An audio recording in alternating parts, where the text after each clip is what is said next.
Good afternoon, my beloved brothers and sisters in the Lord Jesus Christ, young people and friends. We've just had before us read the exciting prophecy of Ezekiel chapter 38, haven't we? And in Ezekiel chapter 38, we've read in verse 13 of Sheba and Dedan and the merchants of Tarshish. And what we'd like to do this afternoon, God willing, is to really examine who Tarshish might be. And obviously I believe, as you can see from the screen, that the British power answers to the power of Tarshish. And I'm sure a lot of good traditional Christadelphians would also accept this. However, if challenged, if questioned as to why, if questioned as to give forth proof, some of us might struggle. And so what we'd like to do today, particularly for a new generation of younger people coming up, is hopefully to give some compelling evidence to show how it is reasonable to believe that when we read Tarshish here, that in fact we are reading about the very country that we're in right now, the very country of Great Britain. And so it's a very exciting and relevant study for us all to do this day. Now, Ezekiel chapter 38 is all about a time period called the latter days. And we're given some clues about what these latter days are going to be like, particularly in relation to the nation of Israel. So we've got on the screen four kind of key suggestions, key points. Firstly, Israel are going to be restored. They're going to be gathered back to their ancient homeland. There's going to be controversy in an area called the Mountains of Israel, because this is the focal point of where a confederacy of nations under a character called Gog in verse 2 invades. We see in verse 12 that they are wealthy, and that's another reason for the invasion. And in verses 8 and 11, perhaps the only one that we might suggest is not quite there just yet, is that they are dwelling without bars and gates, and the nation of Israel are dwelling safely. And that there on the screen is a shot of a kibbutz. And when you go to Israel, all the Jewish settlements, the kibbutzes, they all have these bars and gates all around them. You can tell the difference between a Jewish settlement and an Arab settlement because of a characteristic like that. So maybe that's the only one that we could say that isn't quite on track. They are back in their land, aren't they? This means that we are in the latter days. There is controversy on the mountains of Israel. You know, as Israel are building settlements on their ancient homeland in the West Bank area, we know that the international community views this a little bit crossly, because they view it as being an illegal building. So there is controversy on the mountains, and Israel is indeed wealthy. You know, they've just found all that gas off the shore, and we know there's a massive boom in their technical economy at the moment. So the only one really that may not be quite on track is that one there, but how quickly, brethren and sisters, things could change. So we are very much in the latter days with Israel back in their land. And this is really the picture that we get from Ezekiel chapter 38, isn't it? It's not really our subject today to deal with verses 1 through to 7, which kind of lists out all the ancient names of ancient territories, of nations that are confederate together, who come against Israel. But we did deal with this briefly in the Northern Prophecy Day. So if anyone's interested in looking at some of these things, head over to and get a CD or DVD for what we did in the Northern Prophecy Day last year. And as we say, this great confederacy, it invades Israel, but there's another power block, another group of nations mentioned in verse 13. Sheba and Dedan and the merchants of Tarshish, with all the young lions thereof, shall say unto Gog, Art thou come unto thee? Art thou come to take a spoil? Hast thou gathered thy company to take a prey, to carry away silver and gold, to take away cattle, and goods to take a great spoil? Tarshish. You know, that's a name, isn't it, that we're not very familiar with. It's not used today in our modern vocabularies. So this is a concealed matter, isn't it, brothers and sisters? And we know the proverb well. It is the glory of God to conceal a thing, but the honor of kings is to search out a matter. And so, brothers and sisters, as hopeful kings and queens of the age to come, it is now our honor to search out this matter. So where do we start then to kind of understand how we might piece together the evidence of who Tarshish is? Well, there are in fact 24 verses which contain the word Tarshish. And you'll be pleased to know we're not going to go through every single one of these today, but we are going to look at quite a few of them. And what we've done is we've kind of broken them up into different sections to help us do that. So we're going to definitely look at least at one passage from each of these sections, and we split it up into two really. There's historical records of Tarshish. So for example, in the time of the kings we read about Tarshish doing this and that and whatever. So there's historical accounts of a literal nation, a literal power called Tarshish in the ancient world. And hopefully by piecing together some of the clues that we get from the historical, we'll also be able to then look at the prophetical. And as we've seen in Ezekiel 38, the power of Tarshish is alive and well, is it not, brothers and sisters, in the latter days, in the time period when Israel is back in their land, in our day today.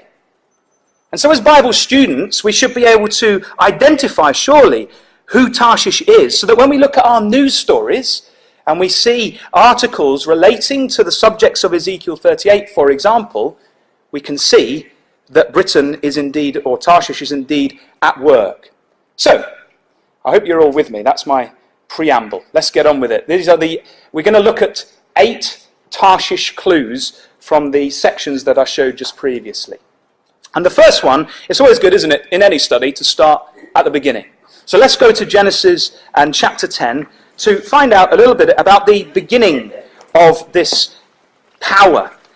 And here in Genesis chapter 10, we have what is known as the Table of Nations, don't we? These are the descendants of Noah, and we read about Tarshish as being a person at the very, very beginning of these times. So, for example, in verse 1, it says, "Now these are the generations of the sons of Noah, Shem, Ham, and Japheth. And unto them were sons born after the flood." And then in verse 2, we have the sons of Japheth, and it lists them out. And under the sons of Japheth, in verse 4, we read, "And the sons of Javan, Elisha, and Tarshish, Kittim and Dodanim." So Tarshish was a person originally, and he was a descendant of Japheth, who was a descendant of Noah. And that's interesting because Josephus, in his Antiquities of the Jews, he explains how that migration took place in ancient times. And what he says is that the descendants of Japheth went into Europe. So whoever Tarshish is, brothers and sisters, we're going to have to see how that fits with this. Tarshish, the power that became Tarshish, is going to be Japhethite in origin. It's going to be in the West. It's not going to be in Africa. It's not going to be in China. It's going to be somewhere in Europe, we'd very strongly suggest to you. And just notice another thing in verse 5. It says, "Of the descendants of Japheth, by these were the isles of the Gentiles divided in their lands, everyone after his tongue, after their families, in their nations." And the word for isle is really, it could mean an island or a coastal area. So again, I think we're getting a suggestion here that wherever Tarshish is, wherever the descendants of this man ended up, it will probably be in a coastal or island region. So that's clue number 1. A descendant of Japheth, in Europe somewhere. How about this one then? This is clue number 2. We're going to actually fast forward now to the time of the kings, around 900 BC, 800 BC, around the time of King Solomon. So let's flick forward to 2 Chronicles and chapter 9. And we're going to pick up another one of our Tarshish clues here in 2 Chronicles chapter 9, because as I mentioned earlier, we do have an account of now this people that have come out of Tarshish, the man. This people are now doing things. They're famous for particular characteristics of their nation. So, for example, 2 Chronicles chapter 9, we'll just actually read verse 20. "And all the drinking vessels of King Solomon were of gold, and all the vessels of the house of the forest of Lebanon were of pure gold. None were of silver, it was not anything accounted of in the days of Solomon. For the king's ships went to Tarshish with the servants of Hiram. Every 3 years, once, came the ships of Tarshish, bringing gold and silver, ivory and apes and peacocks. And King Solomon passed all the kings of the earth in riches and wisdom. So the first thing I wanted you to note, brothers and sisters, is now we have a people called Tarshish. And what are they famous for? Well, they're famous for their ships, the ships of Tarshish. And we've put up on the screen other passages which refer to the ships of Tarshish. So this power is renowned, is famous for its maritime supremacy. And in the time of Solomon, it really was one of those powers which helped Solomon to surpass all the kings of the earth in riches and wisdom under God's care and blessing. It was this deal that was done between Hiram, Tarshish, and Solomon that enabled Solomon to become one of the richest of all the kings of the earth. And that leads us to clue number 2. Because here, you see, when we read of the ships of Tarshish, what are they bringing? Well, they're bringing gold and silver and ivory and apes and peacocks in verse 21. And do you know what's interesting about the words apes and peacocks? I understand the experts say that linguistically, these two in the Hebrew are actually Indian in origin for apes and peacocks. And so from the port of Ezion-Geber, it seems, I put that on the screen. It reminds me a little bit of Barnaby, so I thought I'd pop that up there. But from people say we look alike. but from this passage, Solomon had a port, you see, in the south, didn't he? In modern Eilat, in Ezion-Geber. And so it seems that whatever deal that was done here between the three parties, it enabled trade to be done with the east. Now, brothers and sisters, it doesn't necessarily mean, in my view, that we have to look for Tarshish in the east. I know brethren do connect it with the east, and there is definitely an eastern connection. But I only ever read in our scriptures, don't we? We only ever read of one Tarshish. So although there might be links with the east, I'd suggest that perhaps Tarshish isn't actually in the east. And in fact, Herodotus records that, very interestingly, that the Phoenicians had actually, and did frequently, circumnavigate Africa. And interestingly, what he tells us, Herodotus, is that that journey actually took 3 solid years. So it seems to me that Tarshish could be anywhere along these things, although in the time of Solomon, it definitely traded with India and brought some of those things back to King Solomon so that Solomon could become rich. So not only were the Phoenicians in Tyre trading in the west, but also quite clearly here, Tarshish has a connection to the east. And the reason why I think we need to really look in the west is because of a passage, again in the time of the kings, but this time from Jonah. You remember what happens? Jonah wants to flee from the presence of God. And notice what it says in Jonah chapter 1 verse 3. It says, "But Jonah rose up to flee unto Tarshish." So Jonah had decided, I'm going to flee as far away from God's presence in Jerusalem that I can possibly get. And he determines in his mind, he's going to go to Tarshish. That was the furthest point away in his brain. And he says there, he's going to flee to Tarshish. So if you were going to flee to Tarshish, obviously you'd go to the port that helped you get there the quickest. And interestingly enough, he gets down, doesn't he, to the seacoast, to Joppa, which is modern-day Jaffa, on the western coast. And so it's a very clear indicator that wherever Tarshish is, if you want to get there quickly from Israel, you're going to have to go west. So Tarshish is located to the west, is another clue. And just to kind of add back up to that, I came across this archaeological find the other day, and I just find it absolutely exciting, because not only does it confirm that Tarshish was a real nation in ancient times, it also shows us a couple of other things. So this is an inscription by a Syrian king, Esarhaddon, just around the time of Ezekiel. And he inscribes this. He says, "All the kings from the lands surrounded by sea, from the country Ladanana, Cyprus, and Laman, the Ionian Islands just off Greece, I think, as far as Tarshish, bowed to my feet. So what does that tell us? Well, he's saying to us that Tarshish was a land surrounded by sea. In other words, brothers and sisters, Esarhaddon believed that Tarshish was an island, and he'd know because this power bowed to his feet.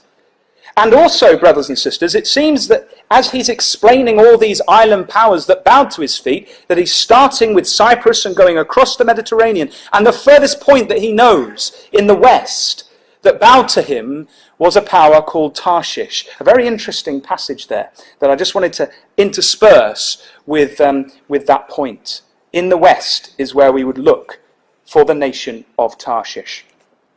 Now this next one is very, very interesting. Could you turn to Ezekiel chapter 27, please? Now we're going forward a little bit in time now to around 600 BC. We're going to the time period of the prophet Ezekiel. And here we have a prophecy all about Tyre. Now we've already kind of mentioned Tyre. Hiram was the king of Tyre, a Phoenician power, an ancient Phoenician power, an ancient civilization, known for their trade, for their kind of colonization of small trading posts throughout the world. They weren't a military power. They weren't one of the great superpowers of their day, but they were traders. And they actually, interestingly enough, it says in Amos, they had a brotherly covenant with Israel, didn't they? And you know that Hiram, he helped to supply some of the materials to build the temple, didn't he? In the time of David and Solomon. Yet, unfortunately, it seems, they did not continue in the ways of Hiram. And so there are a couple of prophecies we're going to look at now, shortly, which talk about how God was going to punish Tyre, the Tyrians. So, for example, look at this. Ezekiel 27, verse 2. Now, thou son of man, Ezekiel, take up a lamentation for Tyrus. And say unto Tyrus, O thou that art situate at the entry of the sea, which art a merchant of the people for many isles. Thus saith Adonai Yahweh, O Tyrus, thou hast said, I am of perfect beauty. And the passage goes on to explain that this was going to be a prophecy against the pride of Tyre. And so in verses 5 through to 7, we get the greatness of Tyre's ships. In verses 8 through to 11, the personnel of Tyre and how amazing they thought they were. In verses 12 to 25, we read all about the traders that came to Tyre to sell things. And in verses 26 to 36, we read of the impending doom of the city.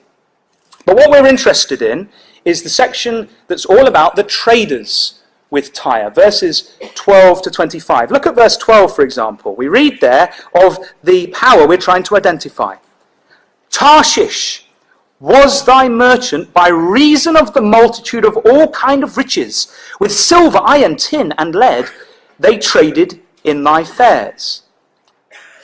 Now, why is that interesting, brothers and sisters? Well, I'll tell you why it's interesting, because when you actually piece together the rest of the verses in that section, what you realize is that when we have these ancient names mentioned, for example, in verse 21, we have Arabia and Kedar, what is being told to us is that the indigenous things that they had in their nations were being brought to trade at Tyre. So, for example, Arabia and Kedar brought lambs, rams, and goats.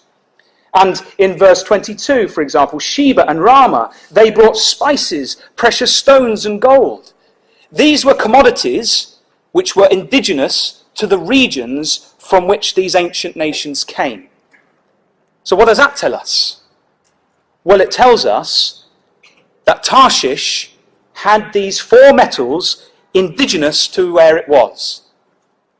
So whoever Tarshish is, brothers and sisters, we have to demonstrate that these four metals were readily available in the territory that we are suggesting it sits.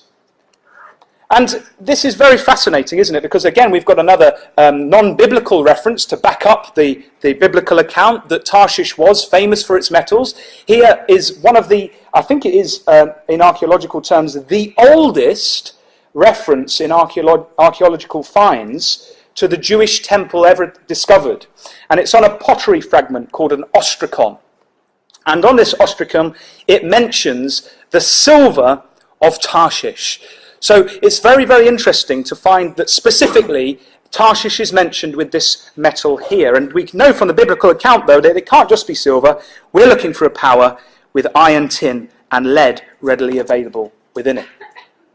So that's that. Just before we move on from Ezekiel 27, just notice one other quick thing. In verse 25, we have the ships again.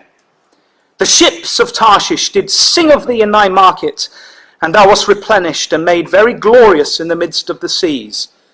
And so it seems that the power of Tarshish and the ships, probably called the ships of Tarshish because they had to travel long distances, and so they had to be quite robust to be able to take on the high seas, so to speak.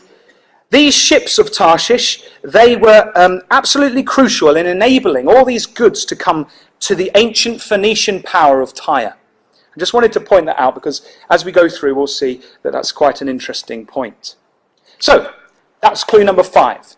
Wherever Tarshish is, it's going to be a source of silver, iron, tin, and lead. And now I'd like to go to Isaiah 23. And this is another one of those passages which is a prophecy against Tyre, the Phoenicians, just to the north of Israel in Lebanon is their territory, or was their territory. And we read in Isaiah 23 another prophecy against that place. The burden of Tyre, verse 1. Howl, ye ships of Tarshish, for it is laid waste, so that there is no house, no entering in from the land of Kittim. It is revealed to them. So Tyre was to be destroyed. And the ships of Tarshish, so crucial in generating wealth for Tyre, were going to howl at the time when Tyre was destroyed. But look at verse 6. Look what it says about the power of the Phoenicians, the influence of the Tyrians. It says, pass ye over to Tarshish. Howl, ye inhabitants of the isle. Is this your joyous city, whose antiquity is of ancient days? Her own feet shall carry her afar off to sojourn. I think this is telling us, brothers and sisters, that when the power of the Phoenicians in Tyre was to fall, that power, that influence, was to be carried afar off and was eventually going to land in Tarshish, because that's where it was going to pass over to. And wherever Tarshish is, it says in verse 7 that her feet would carry her afar off. So we're not looking for a place in and around where Tyre was. We're looking for a place far away that would take over from the influence of the trading power of Phoenicia of old. So that's clue number 6. It's going to take over from Tyre. Just 2 more. Let's go to Ezekiel chapter 38 that we read just a few moments ago. Because in Ezekiel 38, now bear in mind we're fast forwarding right to our time today. We're going to find a couple of clues mentioned about Tarshish just before the return of the Lord Jesus Christ to the earth. So in verse 13, we've already mentioned it, we read of Sheba and Dedan and the merchants of Tarshish with all the young lions thereof. So what do we think it means when it talks about the young lions of Tarshish? Well, the context here is quite clearly political powers, isn't it? You've got Sheba and Dedan, they're names of ancient nations we'll look at just in a moment, God willing. We've got Tarshish, which we've shown is a power. And these young lions are of Tarshish. Now, I don't think these are literal lions, do you, like running around? Because the context here is political powers. But what I'd like to do, brothers and sisters, is just comment on that word for young lions. You know, it's translated lion 30 times, villages once, and young once. And it's a very interesting word. In fact, can we flick over to Ezekiel chapter 19, please, just to understand perhaps a bit of a deeper meaning of what a young lion is. So in Ezekiel chapter 19, if you look at, we'll read from verse 1. Moreover, take thou up a lamentation for the princes of Israel, and say, what is thy mother, a lioness? She lay down among lions, she nourished her whelps among young lions.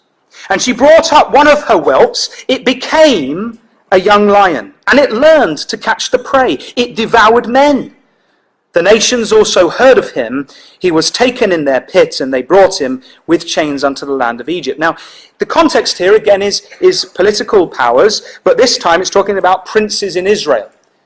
But notice what happens. We have a process in verse 3.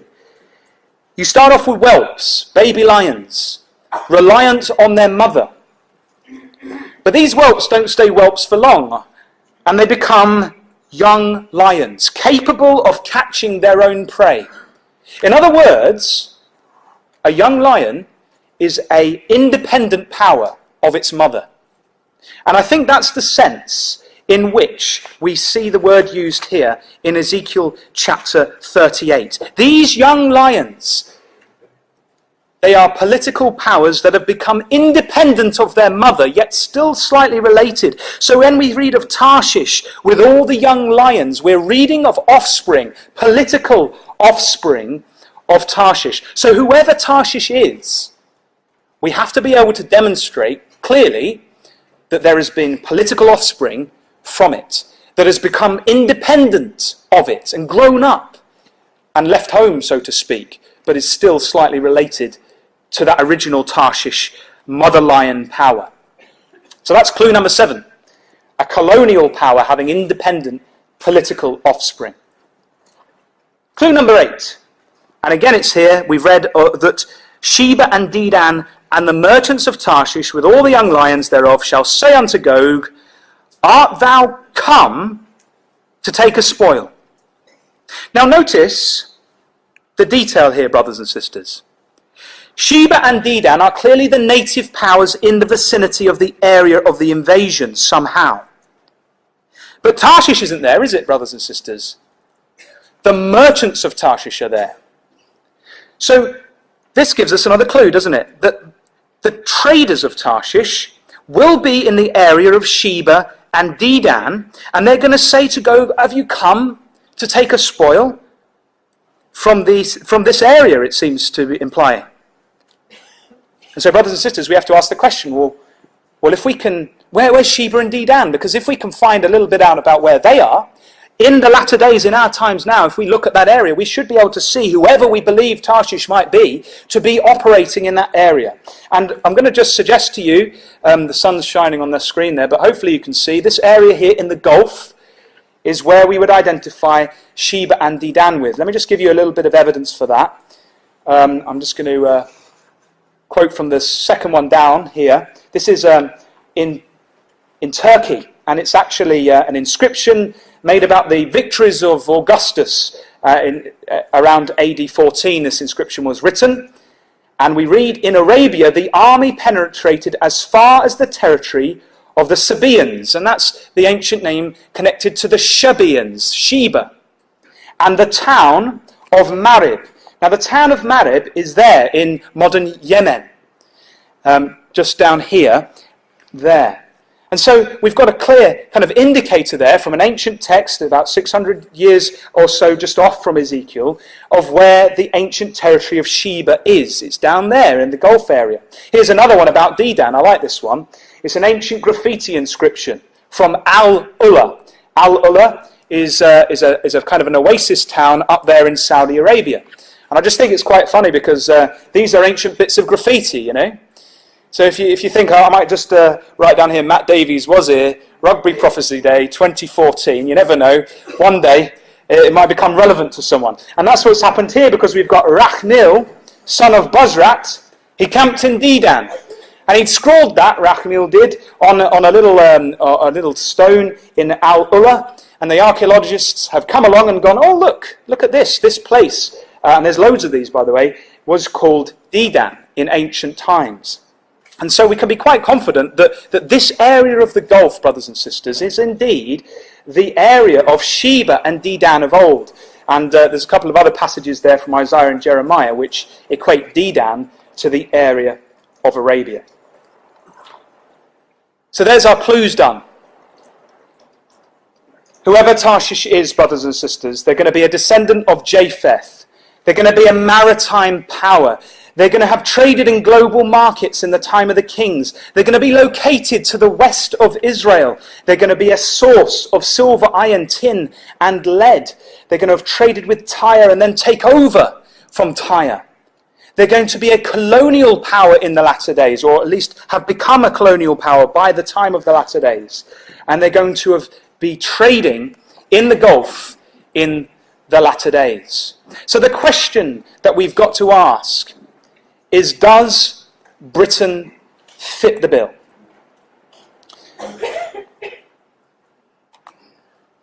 So let's see. Let's test it. Clue number one.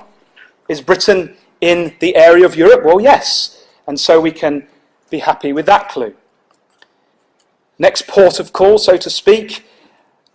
Is Britain a maritime power? Yes, Britain is very famous. Its maritime activities stretch right back into the mists of history, don't they? It is a maritime power. Did it trade in global markets in ancient times? Well, look at this. They found a ship in 2010 off of Salcombe in Devon, and they dated it from 900 BC. So this is the time of Solomon, brothers and sisters.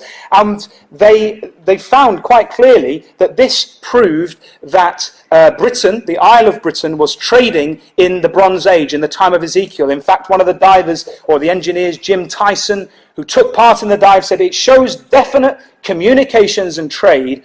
These people were trading as we would these days. So Britain did trade in ancient times. We're going to see more evidence for that, by the way, in a couple of other slides we've got later. Is it located to the west? Well, yes. If you wanted to get from Israel to Britain quickly, you would leave probably from around that area there by boat, in Joppa, like Jonah did. And this next one, clue number 5, really is the clincher, in my view, when pieced together with all the other clues. So the question is Britain the source of silver, iron, tin, and lead? And not only that, I think we've got to ask 3 key questions. Does Britain have these minerals in it? Can we see or demonstrate that they were actually mined in ancient times? And can we demonstrate that they were traded with the Phoenicians? Because if we can demonstrate all these 3 things, we can be pretty sure that there's a good match here for Britain being Tarshish. So first question, does Britain have these minerals? And Ruth and I, we happened to find ourselves on holiday once near Derbyshire, in the Derbyshire Mining Museum. And in that museum you can go and see all the rocks that are indigenous to Britain. And sure enough, you can find 4 minerals from which silver, iron, tin and lead can come. And what's fascinating, brothers and sisters, is particularly the tin. Because the tin is a very, very rare mineral. And it's only in very few places on the earth. And yet tin was absolutely crucial to the ancient world. In fact, the Greeks, they wouldn't have been able to dress if it wasn't for tin, because for the bronze that was made in the ancient world, you had to mix tin with the copper. And so tin was crucial to the ancient world. There must have been a place where tin came from in order for the Greeks, for example, to have their bronze. Were these minerals mined in ancient times? Well, we can definitely be sure that they were mined at the time of the Romans. When the Romans came, this is from a history book showing all the different mines that the Romans set up. And here's something from Mining and Metallurgy in the Greek and Roman World, a book where the experts there list where the Romans got all their iron from, and tin and lead. And you'll see there that silver, tin, lead and iron, they were all coming from the territory of Britannia. Interestingly, Iberia is there as well. So the Romans also got some of their metals, those 4 metals from Spain. But when we equate all of the clues with what we've been looking at, clearly Britain is going to be the only one that fits the bill. I don't think Spain really can be fitted across the other clues. But it's a contender in this particular clue, but as we say, we can discount it slightly when we equate it with the rest. And not only were these minerals mined, definitely in Roman times, bear in mind this is 600 years off from Ezekiel. I've got ahead of myself there. You'll find that they weren't just mined, they were actually processed. And so you can go to various places in England and actually see Roman processed metals of the 4 types that we're looking for.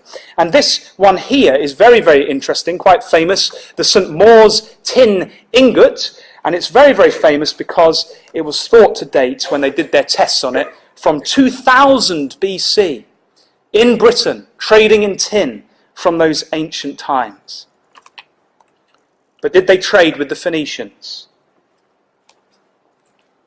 Well, here's a clip from the BBC from 2010, a few years ago. They found a boy dead from near Stonehenge, and they dug him up and they did a few tests, and they found that he was 3,550 years old. And what's interesting is that they discovered by their various tests that this boy was in fact of Mediterranean origin. So people from the Mediterranean, the Phoenician area, they had come over to Britain. And one of the interesting things about that wreck I showed you earlier was that when they dug it up, they found no shadow of a doubt that these were traders, because they found tin ingots, 28 of them I think, 27 in fact, tin ingots on board that wreck that dated from the time of Solomon. Now why do you have 27 tin ingots on your boat travelling across the British Channel? Well, you have them there because you're going to go and trade them. And where are you going to trade them with? Well, Britain's got tin. So it's going towards the Mediterranean to trade in those markets across the way. And that's not the only one. There's another one there in 1991, I believe that was. They found a hoard of 44 tin ingots by the River Erne in southwest Devon, around the British Bronze Age in date. So they found evidence to show that Britain traded in these things at the time of Solomon. I like this bit of evidence actually myself because it's got some fancy names. So this is a periplus of the Ethiopian Sea. What's a periplus? Well, a periplus is like a list. You know, if you were an ancient sailor and you went over to that port over there, and that ancient port, it had tons of grain, it was selling it off cheap, but they were really chilly and cold, so they wanted a lot of cloth, and they didn't have any cloth. So you'd think, I'd note that down, they've got loads of grain, they don't want that, but they want cloth. And then you go to the port over the other side of the Ethiopian Sea, and you find another port, and they've got tons of cloth. They're bored of it, but they're hungry, and they need lots of grain, so you'd note it down in your periplus. And then, if you could establish a trade route between the two, life would be really easy, wouldn't it? Because you just travel to one, buy the cheap stuff, sell the other stuff, and then travel over to the other and sell it at a price and make yourself a nice profit, and then buy the commodities that are readily available from that port, and so on. So if you were a sailor in the ancient times, this was a really important piece of equipment, your periplus. And every ancient sailor would have had one. And this one is particularly interesting because it dates to approximately 30 AD. You know, not far off the time of Ezekiel when we put it into context. And this particular sailor, he went around the eastern area of the ancient world, noting down what they were importing and what they were exporting. And interestingly, tin is mentioned 4 times. But every time he mentions tin, he mentions it as an import, never as an export. And so what's really interesting about that is it tells us that the tin that was being sourced by the ancient world was not coming from the east, brothers and sisters. Tin was not being mined in the east, in the western world, in the ancient world. It was coming from somewhere in the west. And as we've demonstrated, we've got evidence, haven't we, to show that the tin was coming from Britain, the very nation that we live in, from the nation that the Bible calls Tarshish. You want some more evidence? Okay. Here's Herodotus. Bear in mind this is about 200 years off the time of Ezekiel. We're getting very, very close. The father of history, they call him, because he's the first known historian. And he says, of that part of Europe nearest to the west, I am not able to speak with decision. I by no means believe that the barbarians give the name of Irandus to a river which empties itself into the northern sea, whence, as it is said, our amber comes. And this is the point. Neither am I better acquainted with the islands, called the Cassiterides, from which we are said to have our tin. it is nevertheless certain that both our tin and our amber are brought from those extreme regions. So Herodotus himself, he'd never been able to go to Tarshish or find anyone that had come from Tarshish, but he knew without any shadow of a doubt that the tin came from this group of islands called the Cassiterides. This was the location of the tin of the ancient world. Fast forward a little bit in ancient history to the time of Julius Caesar, and he came to Britain, didn't he? He invaded it. And he says that the provinces remote from the sea produced tin. So by the time the Romans got there, tin was in production in Britain, and those upon the coast iron. Another ancient historian, Diodorus, 8 BC, he says, "Now we shall speak something concerning the tin that is dug and gotten there." He's talking about Britain.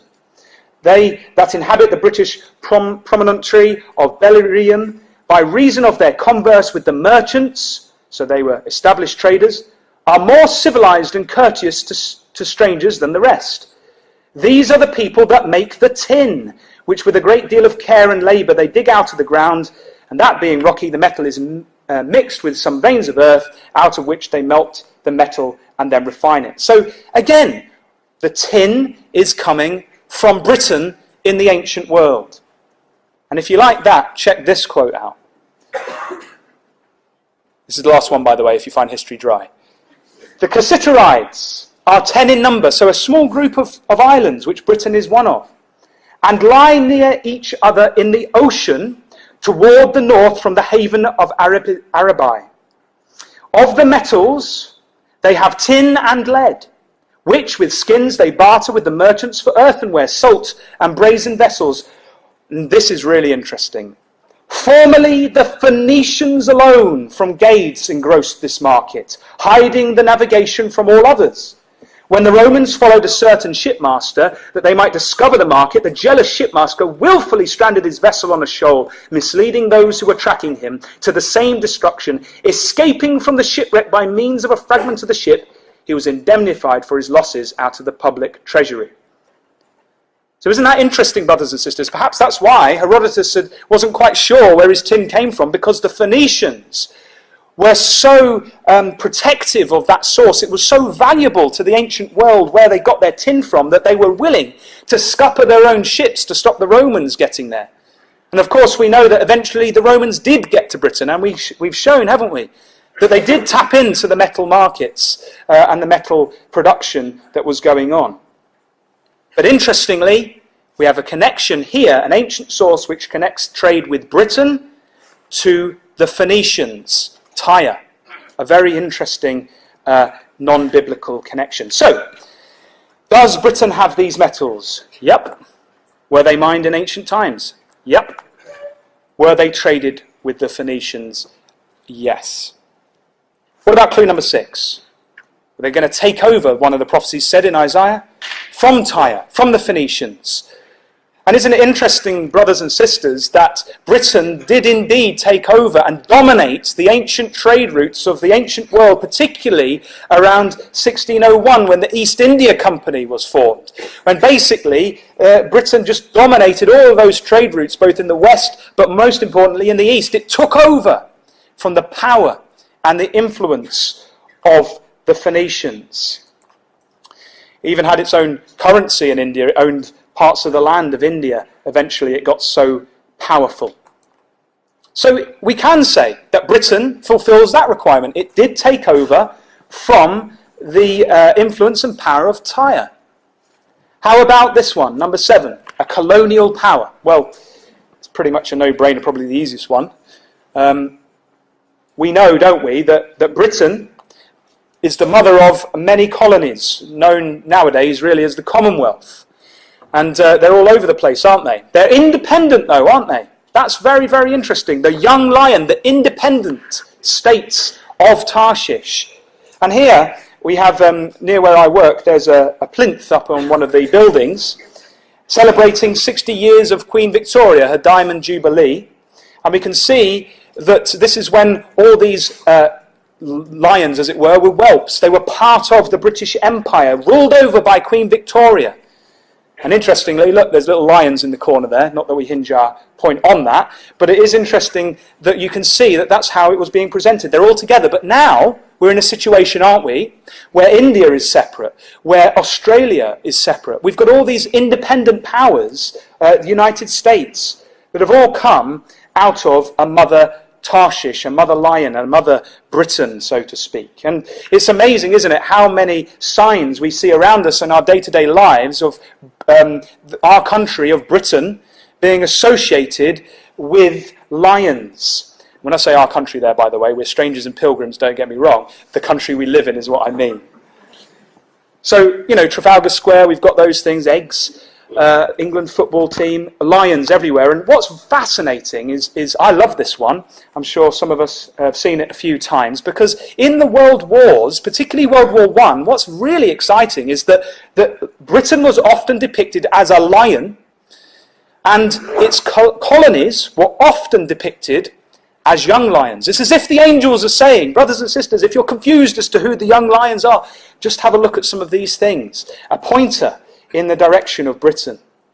So we can be confident that Britain fulfills that particular clue of being colonial. What about this one? Can we look at the Gulf region of Sheba and Dedan, and can we see activity of trade by Tarshish? And I think the answer to that is yes. William Hague there in December, he's investing in the Gulf deliberately and for the long term. If you go to the Foreign and Commonwealth Office's website and look under the Gulf, it says, we want the UK to be the Gulf's commercial partner of choice. Trade between Sheba and Dedan and the merchants of Tarshish. And brothers and sisters, it's rare that a month goes by without having a news story of some shape or form about connections between the growing trade links between Britain and the Gulf. In fact, brothers and sisters, did you know that this very week Prince Charles has been over to Saudi Arabia? You might have seen some very funny pictures of him doing a little Arab sword dance in full garb, which I found quite amusing. He's there, though, to help drum up trade, and he's just said he's going to extend his trip to go to see the Bahrain and the United Arab Emirates. And while he was over there, a deal that David Cameron was trying to seal when he first came into power back in November 2012 was signed and was confirmed between Britain and Saudi Arabia for buying a ton of, 47 I think it was, fighter jets. We're seeing a lot of trade being done in this region. And if you pick up Bible in the News, there is an article on there today all about some of these ties which are growing. The Parliament did a report last year on the importance of UK ties with the Gulf, and it listed 4 key areas: defence, counter-terrorism, energy security, and trade and investment. The merchants are there, brothers and sisters. The connections are there. And look how deep those connections lie. Do you know what this is, brothers and sisters? This is in Bahrain, okay? And you have there Prince Andrew stood next to some very important Arab rulers. And they've all got together to celebrate Great British Week.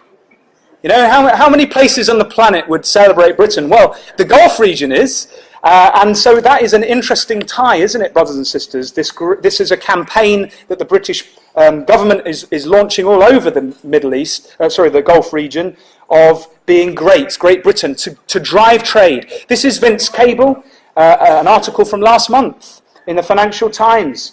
And he says if we can get them investing heavily in long-term infrastructure projects, that would be ideal. He will announce the creation of a Gulf investment team, that says this article, and he did.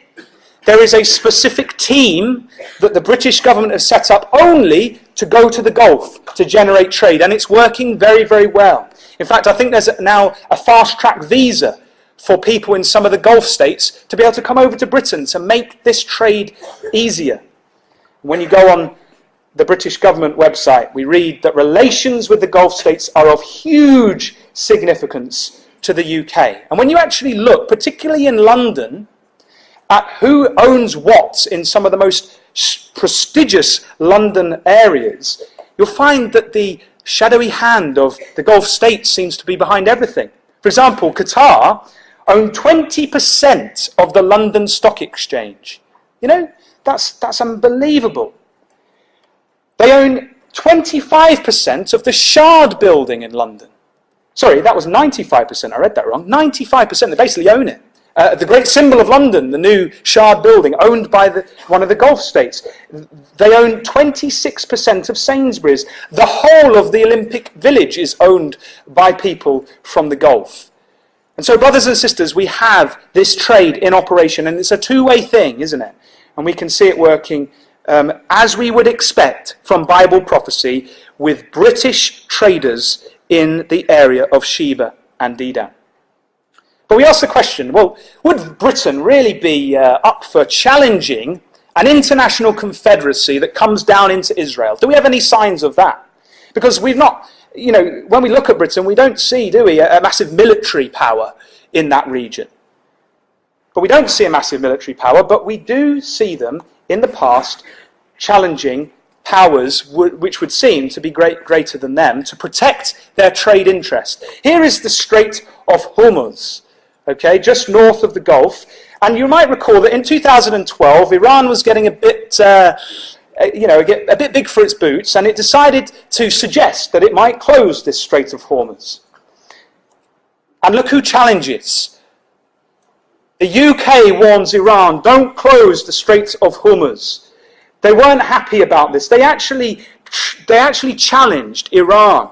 And afterwards, the Royal Navy dispatched a £1 billion worth destroyer to the Gulf as Britain sends a clear signal to Iran that trade route will stay open. So not only is Britain in that territory with its young lion partner of the US, but it is also willing to challenge, as it will do, here in Ezekiel 38 verse 13, art thou come to take a spoil? They are in the Gulf, and we can see them at work. So does Britain fit? Well, yes. The descendant of Japheth, a maritime power, trades in global markets, located to the west, a source of silver, iron, tin, and lead. They take over from Tyre, a colonial power, a trading power in the Gulf.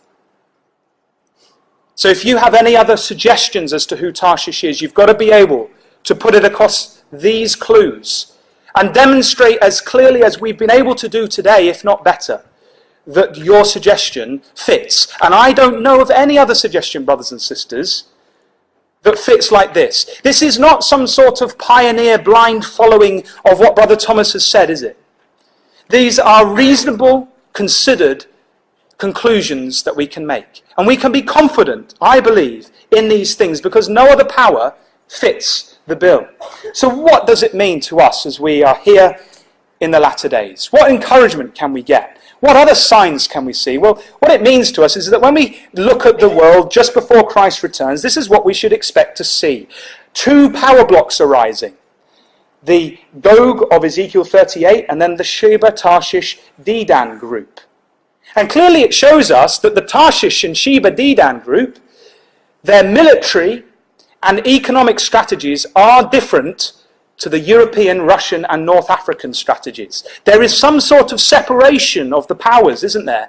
And this is very, very interesting because you'll be probably just as familiar as I am of some of the recent news coverage, just over the last 5 or 6 years, probably just as familiar of how as I am annoyed the people of Britain some have of the become recent news coverage, the just growing over the last red 5 or 6 tape of years, Europe. of how a campaign like this one is underfoot. This is the Daily Express's campaign, reporting all the problems with Europe. Get Britain out of the EU, it says. We demand our country back. And of course we know that the government under pressure has had to really confirm that the British people are going to get their referendum. And it's seen the rise of this party, UKIP, the UK Independence Party. And there's their leader, Nigel Farage. And look what it says on their website about last year. It says that last year was the year that saw us come of age. And this party is all about independence from the power of Europe, which is what we'd expect, wouldn't it, from Bible prophecy. But what's fascinating is that the Independent did a poll just last month, and they found that UKIP topped the Independent on Sunday poll as the nation's favourite party. What a shake-up that would make to politics in Britain. And we read here that Nigel Farage, the leader of UKIP, he wants to shake up politics even more in 2014. So keep an eye on these people, because it seems that they are being compelled to push Britain in a direction which will separate Britain from the military and economic strategies of Europe, which is heading for the United States of Europe. And as we've said, David Cameron's really been pushed into a corner to promise an EU referendum. And so we're seeing cartoons like this, aren't we, in our press, of the impending separation, it seems, of Britain from European politics. And so when we come to the end picture, we can see all the pieces of the jigsaw puzzle coming together, just as our pioneer brethren foresaw from their understanding of Bible prophecy. God has mapped out a future for Tarshish. You know, if we had time, brothers and sisters, we could go to Isaiah 60 and Psalm 72, where you read of Tarshish being a power in the kingdom age, a power that brings gifts to the Lord Jesus Christ, a power that helps bring Israel back to the land, back to the Lord Jesus Christ, a power that is motivated to serve God. And you know, you look around at our nation that we live amongst today, and the Tarshish nations, and we see them driving in the secular direction, don't we? Something has to change. And so what a responsibility we have to witness to the truth. And we mustn't be despondent, because the power of Tarshish will turn to Christ eventually, brothers and sisters, because that is the map, the roadmap that God has laid out. Just to conclude, I'd like us to turn over to Isaiah and chapter 2. Because it's all very well, brothers and sisters, us having this as an intellectual knowledge in our brain. Oh, isn't it nice, Britain's Tarshish? But it's got to affect the way we think, the way we walk before our God, hasn't it, brothers and sisters? And in Isaiah chapter 2, we have another prophecy of the latter days. It's mentioned there in verse 2. And it shall come to pass in the last days, or in the Hebrew, the latter days, that the mountain of Yahweh's house shall be established in the top of the mountains, and shall be exalted above the hills, and all nations shall flow unto it. The time period of the kingdom, brothers and sisters, in the latter days, the days that we live in today. But look what it says about the nations in verse 10, or verse 11. The lofty looks of man shall be humbled, and the haughtiness of man shall be bowed down, and Yahweh alone shall be exalted in that day. For the day of Yahweh of hosts shall be upon every one that is proud and lofty, and upon every one that is lifted up, and he shall be brought low. The flesh has to be subdued, brothers and sisters, the pride of man. But the sobering thing is that Tarshish is listed amongst the proud. Look at verse 16. And upon all the ships of Tarshish, and upon all the pleasant pictures, and the loftiness of man shall be bowed down, and the haughtiness of men shall be made low, and Yahweh alone shall be exalted in that day. So we have here God's view of the nation of Tarshish in the latter days. Haughty, lofty, proud, in need of bringing low. So, brothers and sisters, I think the exhortation to us has to be, are we separate from the society around us? The society that God looks at as being haughty and lofty and antagonistic to his ways. Do we indeed, as the psalmist has said, have a broken and a contrite heart, which God would not despise? Because it is this characteristic, is it not, that we should all be seeking to develop within ourselves. So associating with the things in this society we live in is not going to help us, is it, to do these things, because God is going to bring that society down, to humble it, so that it will accept the Lord Jesus Christ and God's ways in that day. And so, brothers and sisters, All these signs of the times show us that Christ is indeed coming, that Britain is being compelled to take up a position, unbeknown to itself, of the merchants of Tarshish with Sheba and Dedan. And so, the real question for us all, including myself this day, is, are we ready?